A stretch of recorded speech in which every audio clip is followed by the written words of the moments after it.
What's up, guys? This is On the Horn. I'm Joachim. Once again, I'm not in St. Louis. Once again, coming at you with my dog Harvey here. Everyone say hey to Harvey. Harvey, say hey. Harvey, look. There you go. You're in On the Horn, bud. Yes, I know. VCU lost to St. Louis 78-69 tonight at Chaifetz Arena. I'm obviously not in St. Louis. I'm coming at you from my balcony in downtown Richmond here. Not the Rams' night, right? Disjointed offensively. And Ryan Odom had some pretty scathing comments about his team's defense, particularly in that second half. VCU led this game 31-28 at halftime. Odom said he's not exactly sure how they were up by 3 at the half, but it was an exciting game. I think 10 lead changes in the first half. And they were going back and forth for a while here, but here's what Odom said. Our defense left a lot to be desired. Gave up 50 points in the second half. That's a joke. Pretty irritating for us as a ball club to play that way. I don't know how we had a lead at the end of the first half. VCU gave up 50 points in the second half, and the Rams just could not get going offensively. 22 of 67 from the field tonight. 5 of 31 from three-point range. That's 37. What is the percentage there? That's for the field goal percentage. That's 16% for VCU from 3 and 33% from the field. That's obviously not going to do it. Philip Russell, 15 points, but he was 5 of 12 from the field. Zeb Jackson, 15 points. Zeb Jackson fouled out late in this game, and that really hurt VCU with him picking up, or I think he picked up the 5th foul while they were fouling to stop the clock there, but he picked up the 4th during a moment when this game was still close in the latter stages of that second half, and he had 15 points tonight. Was 4 of 8 from the field, 3 of 6 from 3. He's the only VCU player who made multiple three-point shots tonight, and he made more than the rest of the team combined. Max Shulga, 1 of 5. Philip Russell, 1 of 7 from 3. Those are your only other three-point makes for VCU tonight. St. Louis won the rebounding battle. Harvey, stop. 37-36. And for the first half, it looked similar to the script of this game, or of this matchup at the Siegel Center when VCU won 78-62 a few weeks ago, because VCU ended up with 15 offensive rebounds and 17 second chance points. St. Louis had 4 offensive rebounds and 2 second chance points. So VCU in that first half was really killing them on the glass again after they had a 22-4 offensive rebounding edge in this matchup at the Siegel Center. Ryan Odom had some interesting stuff to say about that. He was not thrilled at how St. Louis went about rebounding. The Billikens ended up winning the rebounding battle 37-36. Odom said St. Louis was going at our knees in the rebounding battle. VCU was called for a few over-the-back fouls. Odom said that was due to the Billikens sweeping their legs, and Odom appealed to the officials to no avail here. I'm kind of burying the lead. I guess the lead here, and this is very high up in my story that just posted online, there was a brawl in the stands late in this game. I don't know how it started. I've seen some Twitter rumors. I'm not going to peddle those on here because I have no information as to how this started. I talked to Chris Kowalczyk for VCU Athletics, who said it was quite the scene. He didn't know how it started. Demetria Jennings, Brandon Jennings' mom, I also texted with, and she's okay. It seems like everyone is okay, but she said she saw some blood. There was about 10 fans or so involved in the brawl, and it took about 7 minutes of real time for them to stop it. That came with about, a minute and 10 on the clock after Max Shulga hit a three-pointer to cut it to 68 or 69-63. This is a 6-point game with 1:10 to play, and then it got really disjointed there down the stretch because it was stopped for a while. So that was crazy. Some fans were escorted out of the arena. It took Chaifetz Arena personnel a while to break that up.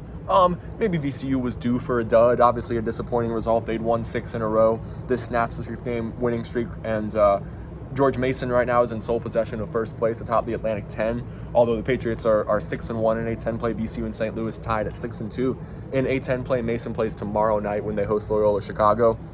Let me pull up the rest of the stuff on the box score here for you. Joe Bamasiel really struggled to get going. And obviously he's your leading scorer for this team. He ended up with 11 points, 5 of 17 from the field, and 6 rebounds, and his struggles offensively, I think, kind of encapsulated VCU's as a whole. I know a lot of people aren't going to be thrilled with 31 three-point attempts, VCU wasn't good inside the arc either. I mean, they could have put the ball on the deck and attacked the basket more, but they didn't make layups that they should have. And you know what they really struggled to do is convert St. Louis turnovers into points. And I think that's really the missed opportunity here for VCU. St. Louis turned the ball over 17 times, VCU only 8, but the Rams ended up with a 14-11 edge in points off turnovers, so that's marginal relative to the turnover disparity. And I think a big part of that was a lot of those were not live ball turnovers for St. Louis. A lot of them were errant passes that went out of bounds. And so VCU really didn't get a chance to run in this game. Wow, St. Louis 24-11 edge in fast break points. For a VCU team that's been really good in transition lately, that's a shocking stat to look at.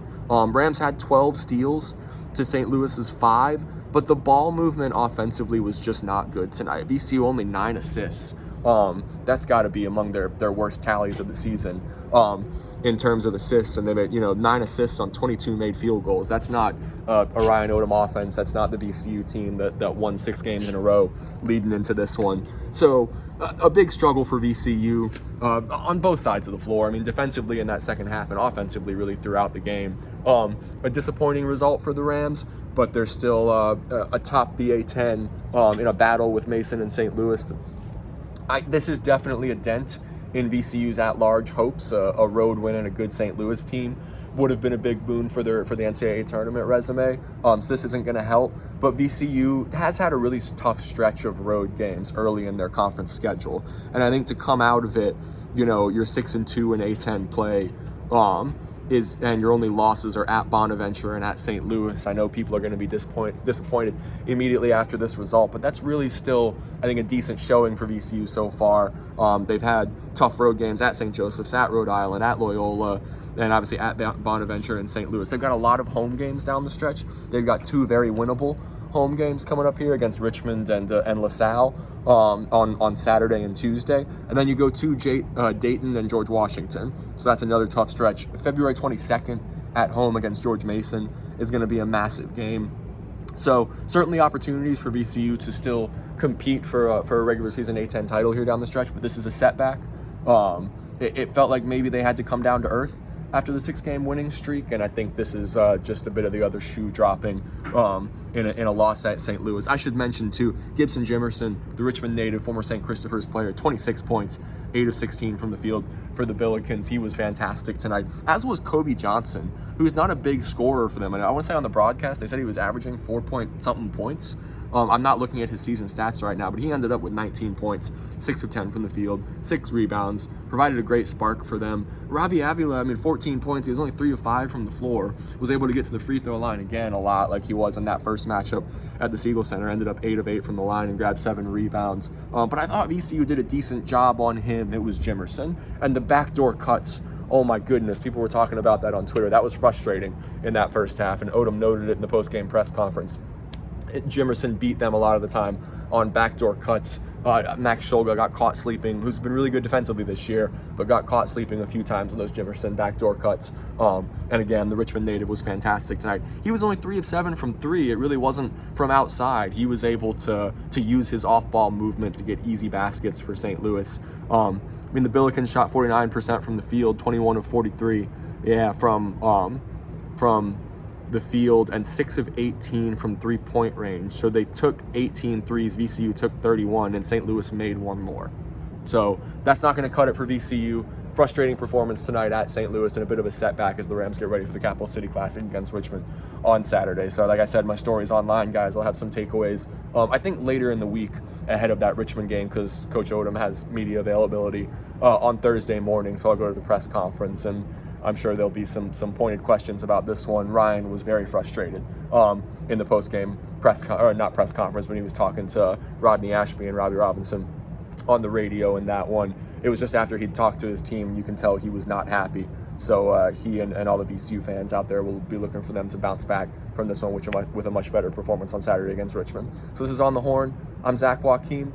Thank you guys so much for following along, and we'll see you Saturday at the Siegel Center.